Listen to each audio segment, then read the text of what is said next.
আসসালামু আলাইকুম। জাতীয় বিশ্ববিদ্যালয়ের অধীনে যারা ২০২৫ সালে পরীক্ষা দিয়েছিলেন, ২০২৪ সালে যে পরীক্ষাটি অনুষ্ঠিত হয়েছিল ২৫ সালে, সে পরীক্ষার রেজাল্ট গতকাল দিয়েছে এবং তোমাদের হচ্ছে অলরেডি যে খাতা চ্যালেঞ্জের তারিখ সেটাও দিয়ে দিয়েছে বোর্ড থেকে। এই ভিডিওতে আমরা দেখাবো কিভাবে ঘরে বসে হচ্ছে জাতীয় বিশ্ববিদ্যালয়ের খাতা চ্যালেঞ্জ করতে পারবে বা হচ্ছে তোমাদের যে পূর্ণ মূল্যায়ন খাতা সেটা করতে পারবে। এর জন্য তোমাদের হচ্ছে জাতীয় বিশ্ববিদ্যালয়ের ওয়েবসাইটে চলে আসতে হবে। ওয়েবসাইটে আসার পর এখান থেকে সার্ভিস দেখতে পারবে। সার্ভিসে ক্লিক করলে এখান থেকে পূর্ণ মূল্যায়ন রয়েছে প্রথমেই। এটার উপর ক্লিক করতে হবে। তারপর এখান থেকে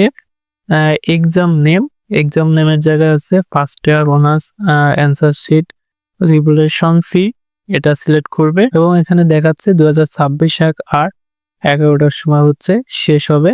এরপর হচ্ছে এখানে রেজিস্ট্রেশন নাম্বার দিতে হবে। তোমাদের রেজিস্ট্রেশন নাম্বারটা এখানে দিয়ে দিবে। আর রেজিস্ট্রেশন নাম্বার দেওয়ার পর সার্চে ক্লিক করলে এখানে হচ্ছে নামটা দেখাবে এবং যে কয়েকটি সাবজেক্টে পরীক্ষা দিয়েছিলে সেই কয়েকটি সাবজেক্ট এখানে দেখাবে।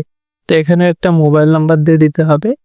মোবাইল নম্বর দেওয়ার পর এখান থেকে যে পত্র কোডগুলো রয়েছে সেই কোডগুলো হচ্ছে যে কয়েকটিতে তোমরা হচ্ছে চ্যালেঞ্জ করবে খাতা, যে কয়েকটিতে তোমরা খাতা চ্যালেঞ্জ করবে সেই কয়েকটি এখান থেকে সিলেক্ট করে নেবে।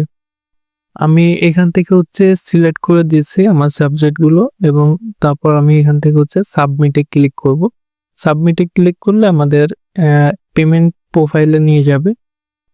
এখানে দেখাচ্ছে পেপার কোডগুলো ঠিক থাকলে ওকে করুন, না থাকলে ক্যান্সেল করুন। তো আমার যেহেতু পেপার কোডগুলো ঠিক রয়েছে আমি এখান থেকে ওকে করব।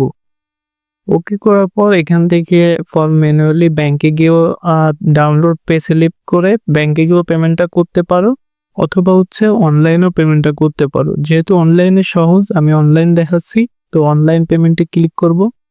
ক্লিক করলে এখানে সোনালী ব্যাংকের যে গেটওয়ে রয়েছে সেখানে আনবে।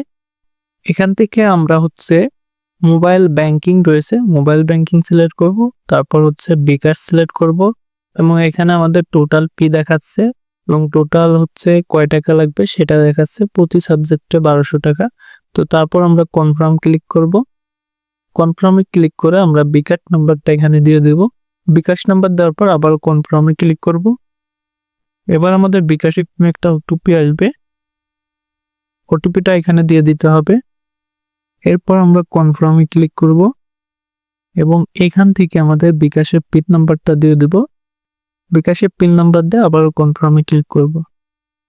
ক্লিক করলে আমাদের বিকাশ থেকে টাকাটা কেটে নিবে এবং আমাদের হচ্ছে দেখাচ্ছে যে your payment is successfully receive. তো এইভাবে হচ্ছে আপনারা পেমেন্টটা করতে পারেন।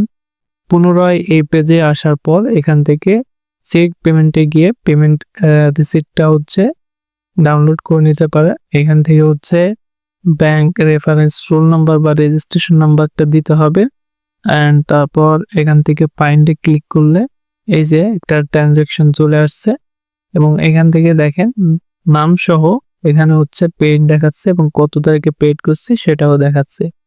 তো এইভাবে পেমেন্টটাও চেক করে নিতে পারেন। তো এই ছিল আমাদের আজকের ভিডিওটি ভালো লাগলে অবশ্যই একটা লাইক দেবে এবং শিক্ষা সংক্রান্ত সকল তথ্য পেতে চ্যানেলটি সাবস্ক্রাইব করে রাখবে।